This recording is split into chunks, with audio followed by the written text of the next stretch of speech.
It was in the tiny Langley Church in Warwickshire that the 19th century antiquarian Jacob Cove-Jones had claimed to have hidden the clues to lead to the hiding place of the Lost Ark.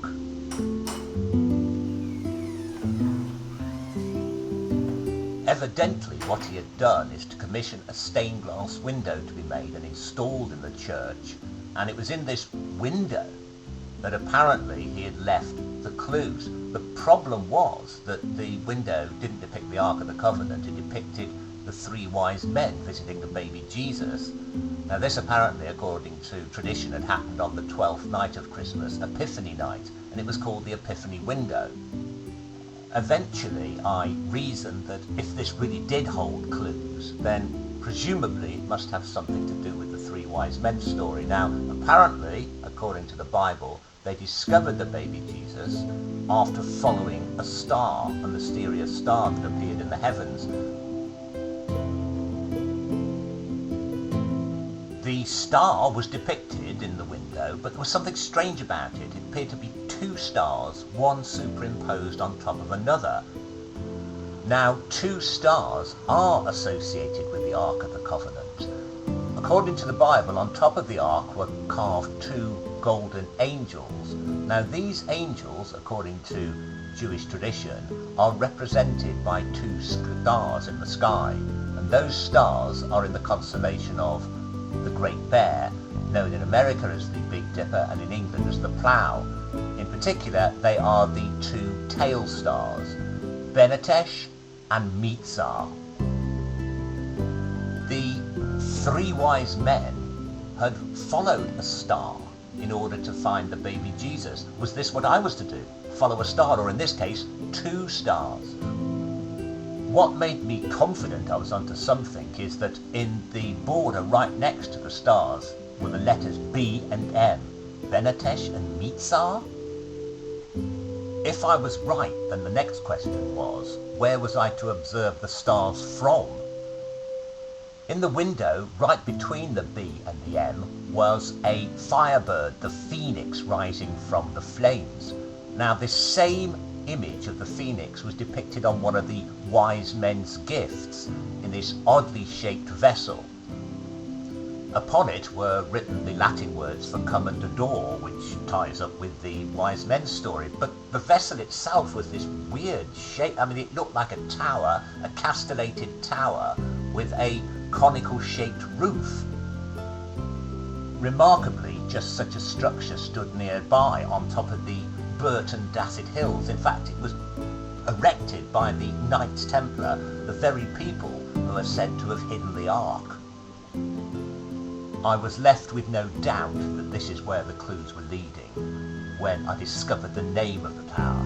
It was called the Phoenix Beacon. As the highest point around, it was certainly a great place to observe the stars, but if I was to somehow use the two tail stars, Benetesh and Mitzar, to somehow lead me somewhere, then how was it to work? The problem was that stars in the sky are at different positions at different times of the day. They're moving around all the time. At least the Earth's rotating, so I needed to know a specific time of the day. And it was when I went back to the window and saw that at the top of the window there is depicted a cockerel crowing that I realised I had a clue for the time. According to Christian tradition, the way that the three wise men discovered exactly where Jesus was when they'd followed the star to Bethlehem is when a cockerel crowed aloud on top of the stable at midnight.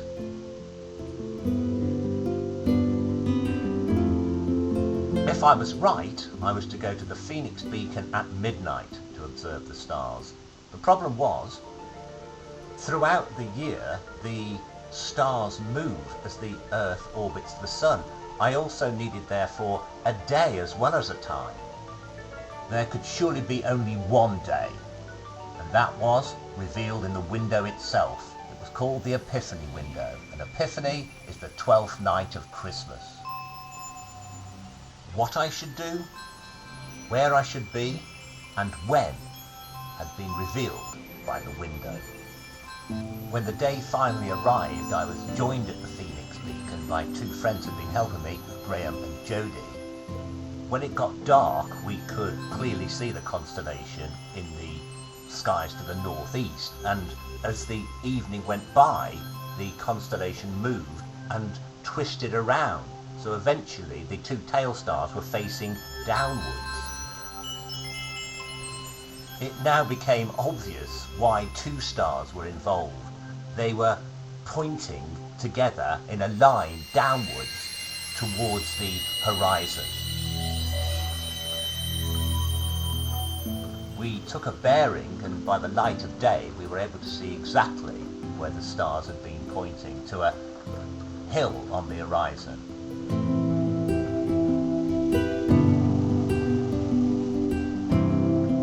As we drove towards the hill, we discussed what it was we might actually be looking for when we arrived there.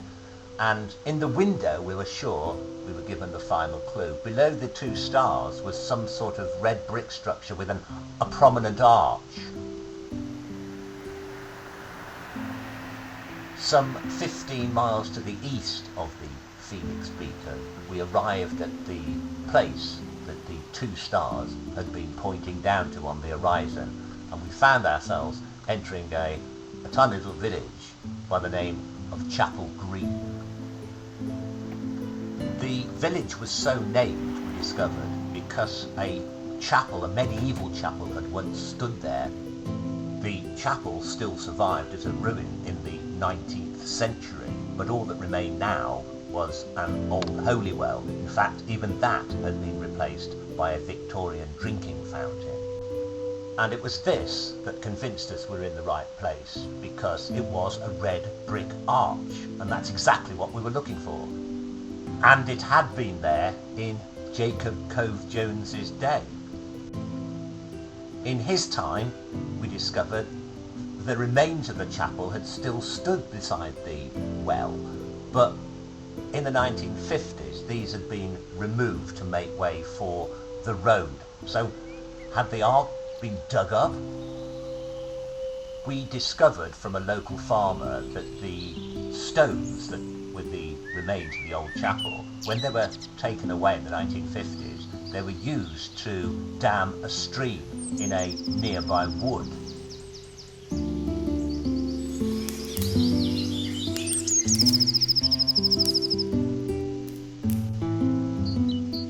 In the bank of the stream, Jody discovered something quite remarkable.